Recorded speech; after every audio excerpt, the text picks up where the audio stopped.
Hello, ഇന്ന് നമ്മുടെ short വീഡിയോയിലെ ചടപടേ റെസിപ്പി എന്താണെന്നറിയോ? നല്ലൊരു ചിക്കൻ മസാല. ഇതിൻ്റെ വിശദമായിട്ടുള്ള വീഡിയോയും ഇത് ഉപയോഗിച്ചിട്ടുള്ള നല്ലൊരു ചിക്കൻ കറിയും എല്ലാത്തിനും ചേരുന്ന ഒരു ചിക്കൻ കറിയുടെ റെസിപ്പിയും കഴിഞ്ഞ ആഴ്ച ഞാൻ പോസ്റ്റ് ചെയ്തിരുന്നു. അത് ആവശ്യമുള്ളവർ പോയി കാണണേ. അപ്പോൾ ഇതിനെന്തൊക്കെയാണ് വേണ്ടതെന്ന് നമുക്ക് നോക്കാം.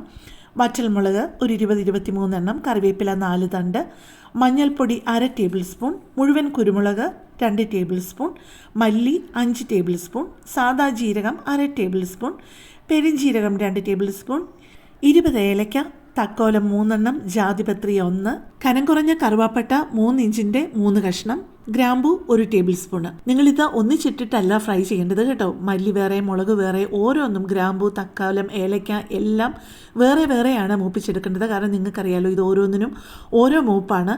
അതുകൊണ്ട് തന്നെ നിങ്ങൾ ശ്രദ്ധിക്കേണ്ട ഓരോ ചെറിയ കാര്യങ്ങളെപ്പറ്റിയും ഞാൻ കഴിഞ്ഞ ആഴ്ച ഇട്ടിരുന്ന ചിക്കൻ മസാലയുടെ ആ ഒരു വലിയ വീഡിയോയിൽ പോസ്റ്റ് ചെയ്തിട്ടുണ്ട്. അപ്പോൾ ആവശ്യമുള്ളവർ അത് പോയി കണ്ടാൽ മതി കേട്ടോ. ബാക്കി എല്ലാ മസാലകളും മൂപ്പിച്ചെടുത്തിട്ട് ഫ്ലെയിം ഓഫ് ചെയ്തിട്ട് ഏറ്റവും അവസാനം ആ പാത്രത്തിൻ്റെ ചൂടിൽ വേണം നമ്മുടെ മഞ്ഞൾപ്പൊടി മൂപ്പിച്ചെടുക്കാനായിട്ട്. നിങ്ങൾക്കറിയാലോ, പൊടി ആയതുകൊണ്ട് തന്നെ അത് പെട്ടെന്ന് അങ്ങ് മൂത്ത് പോവും. ഈ മസാലകളുടെ എല്ലാം ചൂട് പോയി കഴിഞ്ഞിട്ട് നന്നായിട്ട് പൊടിച്ച് വെള്ളമയമില്ലാത്ത നല്ലൊരു കുപ്പിയിലിട്ട് വെച്ച് കഴിഞ്ഞാൽ നമ്മുടെ ഒന്നാന്തരം ചിക്കൻ മസാല റെഡി.